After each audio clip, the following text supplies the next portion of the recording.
Nakarating na sila sa Whiskey Peak, ang unang journey nila sa Grand Line. Habang pinagmamasdan ng Straw Hat ang isla ng Whiskey Peak, gumawa naman ng dramatic exit ang dalawang tulisan. Nagpaalam ang dalawa sa Straw Hat at tumalon sa dagat. Nakita ng Straw Hat ang mga tao sa hindi kalayuan na pinapanood sila. Naghanda ang Straw Hat sa posibleng mangyari. Nang nakalapit sila, nakita nila ang mga tao na sinasalubong sila ng may tuwa. Kinausap sila ni Igaram Pulot ang pinuno sa isla at nagpakilala din si Lupi at sinabing nice hair. Sinabi ni Igaram Pulot na mahalaga sa kanila ang hospitality, kaya ganito na lang silang mag-welcome sa mga bisita. Kinagabihan nagdaos ng selebrasyon ang mga taga Whiskey Peak para sa Straw Hat. Nagpasikat na si Longnaw sa mga tao dito ng kanyang mga kasinungalingan na kwento. Inabutan si Nami ng isang wine na walang alkohol at sarap na sarap ito ng natikman. Nagsagawa ng isang drinking contest si Igaram Pulot na tinanggihan ni Nami dahil hindi siya umiinom. Sabi ni Igaram, may reward na 100,000 sa kung sino ang mananalo. Biglang nanguna pa si Nami at inaya si Zoro para makuha ang reward. Si Lupi naman ay parang patay gutom sa pagkain. Abala na si Zoro at Nami sa drinking contest, habang si Sanji ay masaya sa piling ng mga kababaihan. Sa kabilang banda gumagawa naman ng report si Mr. Nine at Miss Wednesday, kira sa kanilang boss. Nalasing na si Zoro at nakatulog, samantalang si Nami ay patuloy pa rin. Ang madre at si Nami na lang ang natitira na kalahok sa contest. Sumuko na din si Lupi sa kanyang pagkain, at pati ang mga chef ay sumuko na rin. Si Nami naman ang natanghal na panalo sa drinking contest, at diretsyo na rin nakatulog. Masayang masaya si Usopp at Sanji sa selebrasyon sa Whiskey Peak. Sa gitna ng gabi, habang mahimbing ang tulog ng Straw Hat, nagkita-kita ang grupo ng mga tulisan, at may balak na masama sa Straw Hat. Nilabas ni Igaram Pulot ang bounty paper ni Lupi, at kinagulat nila ang halaga ng bounty ni Lupi. Sabi ni Igaram Pulot na isusuko natin si Lupi sa mga Marines para makuha ang 30 million bounty. Bigla naman nagsalita si Zoro, daladala ang kanyang espada. Sabi nito na hayaan niyo munang matulog ang mga tropa ko dahil napagod ang mga ito. Lumabas ang iba pang tulisan at sinabing nawawala ang isa sa mga Straw Hat. Tumayo si Zoro at sinabing sa aking palagay lahat kayo ay mga bounty hunters. Sa tingin ko ang bilang nyo ay nasa 100, lahat kayo ay lalabanan ko. Narinig niyo ba ako Baroque Works? Na kinagulat ng mga tulisan at tinanong kung paano mo nalaman. Sabi ni Zoro, isa din akong bounty hunter noon na ni-recruit nyo pero tumanggi ako. Sagot ni Igaram Pulot, marami ka nang nalalaman, kailangan mo nang mamatay. Pinag-utos niyang patayin si Zoro kaya naghandang umatake ang mga tulisan. Bigla naman nawala si Zoro na kinagulat nila. Hinanap nila si Zoro sa paligid at natagpuan nila ito sa kanilang tabi. Nagulat ang mga tulisan dahil hindi man lang nila namalayan. Pinagbabaril nila si Zoro pero ang mga kasamahan din nila ang tinamaan. Habang pinag-utos ni Igaram Pulot na hanapin si Zoro, biglang lumabas ang espada ni Zoro sa kanyang buhok. Si Zoro ay nasa kanyang likuran at nagyabang si Zoro. Pinalibutan naman sila ng mga tulisan at balak barilin. Dahil tatamaan ng bala si Igaram, nilabas niya ang kanyang torotol. Pinagbabaril nito ang mga tulisan para protektahan ang sarili. Nagtago ulit si Zoro at hindi na naman alam ng mga tulisan kung saan siya nagpunta. Nagmasid na sa paligid ang mga ito at galit na gustong manakit. Sarap na sarap naman sa pagtulog ang ibang Straw Hat habang si Nami ay nagtutulog-tulugan. Sabi ni Zoro sa kanyang curse word, ito na ang oras mo para magpakitang gilas. Nakita siya ng isang tulisan at binaril pero nakapagtago si Zoro sa loob ng bahay. Pinaligiran siya ng ibang tulisan at ginawa niyang panangga ang lamesa habang pinagbabaril siya ng mga ito. Umatake si Zoro ng napakabilis at deads ang mga tulisan. Patuloy na inaatake si Zoro ng napakaraming tulisan pero nakakaiwas naman ito. Hindi sumusunod ang espada kay Zoro kaya kinakausap niya ang kanyang first sword. May dumating na bata at madre na balak linlangin si Zoro. Pero hindi just si Zoro kaya epic failed sila at pinatulog ni Zoro. Si Nami naman ay nag-umpisa ng maghalughog at naghahanap ng kanyang kukulimbatin. Nakita niyang hampas lupa lang pala ang mga tulisan kaya nadismaya siya. Tinalo ni Zoro ang grupo ng mga tulisan na bumabaril sa kanya at ginamit ang kanyang hawkwave. Patuloy ang pag-atake ng iba pang tulisan pero nilalaro lang sila ni Zoro. Pinalo siya ng hagdanan ng babaeng Gory at buti na lang nakailad siya. Nagsuot ng asero ang babaeng Gory at sinabing walang lalaki na tatalo sa kanya sa pisikal na lakas. Sinakal nito si Zoro at inangat, sa kanito binagsak si Zoro at sinuntok na kinawasak ng simento. Akala ng mga tulisan na nagwagi na sila at aalis na sana. Nang bigla nilang narinig ang sigaw ng babaeng Gory. Pisil-pisil ni Zoro ang ulo ng babaeng Gory at sumisigaw sa sakit. Nawalan ng malay ito at binitiwan na ni Zoro. Hinarap ni Zoro si Igaram Pulot at nagulat ang ibang tulisan sa pagkatalo ng babaeng Gory. Inatake ni Igaram Pulot si Zoro at naghanda na din ang dalawa pang tulisan. Nagpakitang gila si Mr. Nine gamit ang kanyang acrobatic batuta attack. Nilabas ni Zoro ang kanyang espada at nilaro si Mr. Nine. Paatras na paatras si Mr. Nine habang dumidepensa sa ginagawa ni Zoro. Tumalon ito paatras at tuluyan itong nahulog mula sa building. Si Miss Wednesday naman ang balak magpakitang gilas. Ginamit niya ang kanyang perfume dance at naapektuhan si Zoro. Napaluhod si Zoro nang maamoy niya ang pabango at naghanda ng umatake si Miss Wednesday. Tumakbo si Karu papunta kay Zoro pero medyo bobo ito kaya sumobra ito at diretsyong nahulog sa building. Inatake ni Igaram Pulot si Zoro pero nakailag ito at pumasok sa butas na kanyang ginawa. Nagtago si Zoro at bumangon si Mr. Nine. Balak nitong maghigante kay Zoro, ginamit nito ang kanyang home run sneaky bat. Pumulupot ang kadena sa braso ni Zoro at nagyabang si Mr. Nine. Dumating naman si Igaram Pulot at si Miss Wednesday na hostage si Lupi. Naghanda ng umatake si Igaram Pulot at naglabas ng maraming baril sa kanyang buhok. Pinaputukan niya si Zoro pero hinilan ni Zoro si Mr. Nine at ginawang panangga. Tinamaan ng bala si Mr. Nine at saka ito binato ni Zoro papunta kay Miss Wednesday. Pinagbabaril ni Igaram Pulot si Zoro at tumakbo naman si Zoro. Ginamit ni Zoro si Luffy para makatalo ng mataas papunta kay Igaram Pulot. Hiniwa ni Zoro si Igaram Pulot at natapos ang kanyang pagpapractice ng kanyang first sword. Naupo muna si Zoro para makapagpahinga. Habang gumagapang si Igaram Pulot, biglang dumating si Mr. Five at Miss Valentine. Nilait siya ng mga ito dahil naubos sila sa isang tao lang. Sinabi nila na pinapunta kami ng boss dito. Inakala ng tatlo na tutulungan sila kaya pinapunta sila doon. Sinabi ng dalawa na hindi para tulungan sila ang rason kaya nandun sila. Ito ay para alamin kung sino ang undercover sa kanila na nakakikilala sa boss. Merong mga taong taga Kingdom of Alabasta na nakapag-infiltrate sa Baroque Works Organization. Tinanggi naman ito ni Mr. Nine at pinagtawanan siya ng dalawa. Dahil desperado na si Igaram dahil nalaman ang sikreto nila ni Bibi, kaya inattack nito ang dalawang high-ranking official. Nagkaroon ng malakas na pagsabog pero ni hindi nagalusan ang dalawa. Kinilala sila ng dalawa na si Bibi ang princess ng Alabasta at si Igaram ang captain of security ng Alabasta. Pinapunta kami dito ng boss para patayin kayong dalawa. Pinapatakas na ni Igaram Pulot si Bibi nang pumitik si Mr. Five. Sumabog si Igaram Pulot at natumba sa lupa. Inattack ni Miss Valentine si Bibi pero nakaiwas to. Kinuha ni Bibi ang kanyang sandata at nag-counter-attack. Pero hindi tumama at lumipad palayo si Miss Valentine. Tumakbo si Zoro at hinila si Luffy palayo. Sinabi ni Igaram Kulot, Princess Bibi umalis ka na, iwan mo na ako. Nangulangot si Boy Kulot at naghandang umatake si Bibi.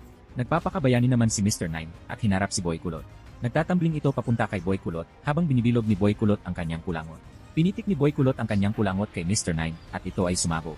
Pumarit si Mr. Nine na parang binala sa kanyon. Hinawakan ni Igaram Kulot si Zoro at nakiusap na iligtas si Princess Bibi. Sumakay si Bibi kay Karu at pinatakbo palayo.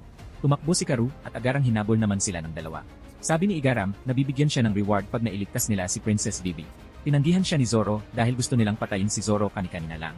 Sumabat si Nami dahil nakarinig ng reward. Sabi ni Nami, makikipag-deal siya sa halagang 100 billion. Nagulat si Igaram sa halagang hinihingi ni Nami. Sagot ni Igaram, kung magagawa niyong iligtas ang princess, pwede kayong makipag-negotiate sa kanya tungkol sa reward. Sagot ni Nami, so kailangan ko palang tulungan muna siya. O sige, ililigtas ko na siya, sabay utos kay Zoro na iligtas si Bibi. Tumangi si Zoro. Sinabi ni Nami na may utang ka sa akin nung nasa Log Town tayo. Usapan natin babayaran mo ako ng 300%, kaya kahit binalik mo sa akin ang inutang mo nung araw na yon hindi mo pa rin nababalik ang interest. Umapila pa rin si Zoro. Sagot ni Nami, hindi mo ba kayang tumupad sa isang pangako? Kaya napilitan na lang si Zoro at hinabol si Bibi para iligtas. Lumabas si babaeng Gori at gustong tulungan si Bibi. Sinabing tumakas ka na at ako na ang bahala sa kanila. Labagman sa loob, umalis na lang si Bibi ng maiyak-iyak. Hinarap ni babaeng Gori si Boy Kulot. Tumakbo palapi si Boy Kulot at umatake naman si babaeng Gori. Ginamitan siya ng lariat ni Boy Kulot at sumabog at natusta ang babaeng gorilya. Nag-umpisang magpakitang gilas si Miss Valentine para magpasikat kay Bibi. Ginamit nito ang 10,000 kg at bumagsak sa lupa. Parating na si Zoro nang atake si Boy Kulot. Saktong pagdating ni Zoro ay ang pagpitik ng kulangot ni Boy Kulot. Hinati ito ni Zoro at sumabog ng malakas. Nagulat naman si Bibi sa pagdating ni Zoro. Nagtaka ang dalawang hambog kung sino si Zoro habang nandidiri si Zoro sa kulangot na tumama sa kanyang espada. Atakihin sana ni Bibi si Zoro dahil inaakalang kalaban pero sinabi ni Zoro na kumalma ka lang dahil tutulungan kita. Tinanong ni Nami kung anong klaseng organisasyon ba ang Baroque Works. Kinwento naman ni Igaram ang kanyang nalalaman. Nasabi nito na ang Baroque Works ay gustong magtatag ng kanilang nasyon.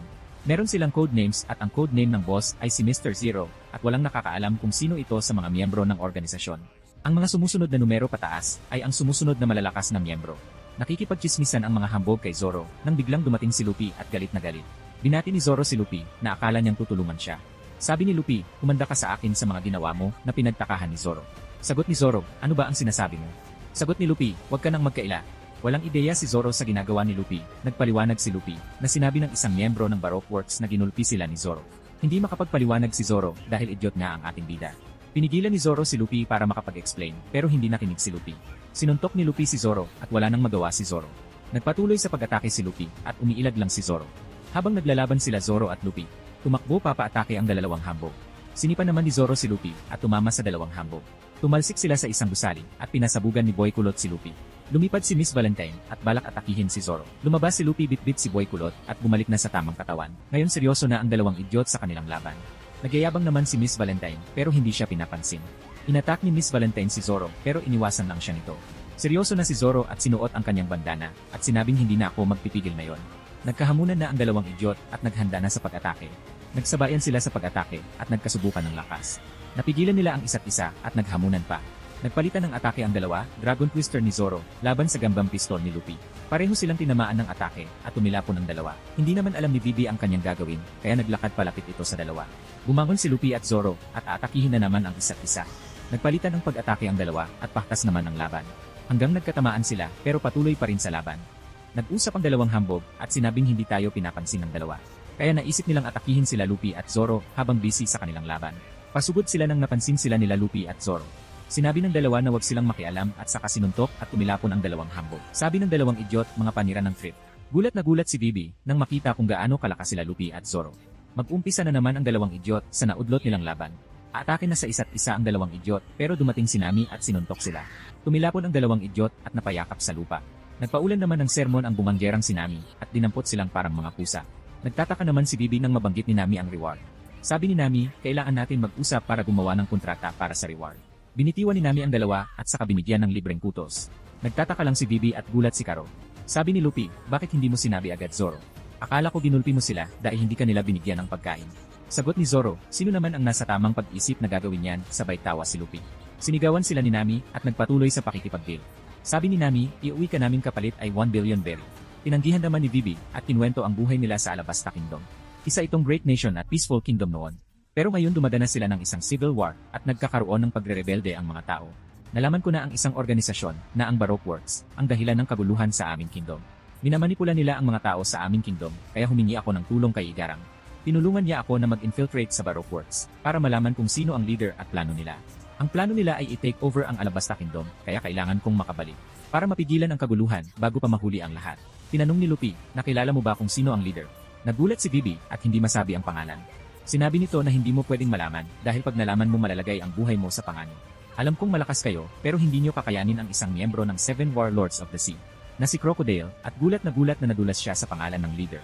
Nagpakita ang espiya ng Baroque Works at lumipad palayo. Manghiyak-niyak si Nami na sinisisi si Bibi dahil damay na sila sa sitwasyon. Tuwang-tuwa naman si Luffy at Zoro sa bagong adventure nila.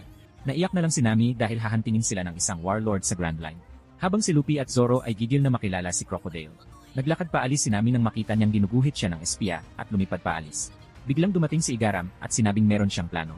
Sabi ni Igaram, Bibi sigurado akong papunta na sila dito para hanapin ka. Kaya magpapanggap ako na ikaw at gamit ang mga to, maaari ko silang linlangin. Magiging decoy ako at magpapahabol. Kayo naman ay dumiretso sa Alabasta para dalhin si Bibi. Umapila si Nami kasi hindi pa napag-usapan ang reward. Dahil nawawala na naman sa usapan si Luffy, pinaliwanag ito ni Zoro. Sabi ni Igaram na malakas na tao si Crocodile, ngayon wala siyang bounty dahil isa siyang warlord. Pero noon ay 80 million ang kanyang bounty, so matutulungan mo ba kami? Sagot ni Luffy, syempre naman. Nagpasalamat si Igaram at inumpisahan na ang kanyang plano. Pinapanood ng Straw Hat ang pag-alis ni Igaram nang biglang sumabog ang barko na sinasakyan ni Igaram. Napakalakas ng pagsabog na maaaring ikinasawi na ni Igaram at kitang-kita ito ng Straw Hat at ni Bibi. Pinulot ni Luffy ang kanyang Straw Hat at tumakbo. Tinawag na ni Zoro si Nami para umalis at tinawag naman ni Nami si Bibi. Kitang-kita ni Nami ang sama ng loob ni Bibi. Niyakap ni Nami si Bibi at sinabing huwag kang mag-alala, tutulungan ka namin. Malalakas sila, nagawa nga nilang iligtas ang East Blue sa iba't ibang pirata, kaya huwag ka nang mag-alala. Pumasok si Luffy sa bahay at hinawakan si Usopp at si Sanji. Kinaladkad niya ang mga ito habang tumatakbo papunta sa Going Merry. Nagmamadali na din tumakbo sila Nami at Bibi papuntang barko. May lumabas namang isang chicks sa tabi ng sumabog na barko ni Igaram. Naihanda na ni Zoro ang Going Merry nang dumating si Luffy at nagtaka pa ito na tulog pa din sila Sanji at Usopp. Naglayag na sila nang nagising sila Usopp at Sanji. Hiniling pa ng mga ito na manatili pa sa Whiskey Peak ng isa pang gabi.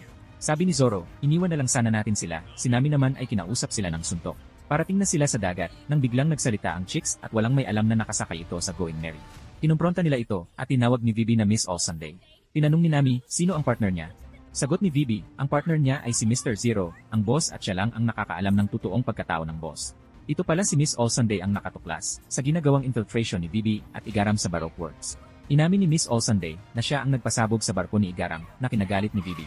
Tinutukan ng Straw Hat ng armas ang chicks nang walang kahirap-hirap na dinis-armahan ng chicks si Usopp at Sanji. Sumunod si Nami at si Zoro na kinagulat ng Straw Hat. Kinuha nito ang Straw Hat ni Luffy at sinabing marami na akong naririnig tungkol sa'yo. Nagalit si Luffy at sinabing ibalik mo ang Straw Hat ko. Sabi ng chicks, inutos sa Baroque Works na patayin ka at ngayon pinoprotektahan ka ng ilang mga pirata. Ang malas nyo lang dahil ang susunod na isla na pupuntahan nyo ay ang Little Garden. Hindi ko na kayo dapat panglabanan, mamamatay kayo bago pa kayo makarating ng Alabasta. Binalik ng chicks ang Straw Hat ni Luffy at binigay nito ang isang log post na maaari silang maging ligtas para makarating sila sa Alabasta at hindi na dumaan sa Little Garden. Kinuha ito ni Luffy at winasak pero sinipa ito ni Nami dahil tinutulungan na nga sila para maging ligtas. Sagot ni Luffy sa chicks, hindi ikaw ang magde-decide kung saan pupunta ang Straw Hat. Nag-umpisa nang magpaalam ang chicks sa mga Straw Hat at sumakay sa isang mapormang pagong. Nagpatuloy na sila sa kanilang journey sa Little Garden.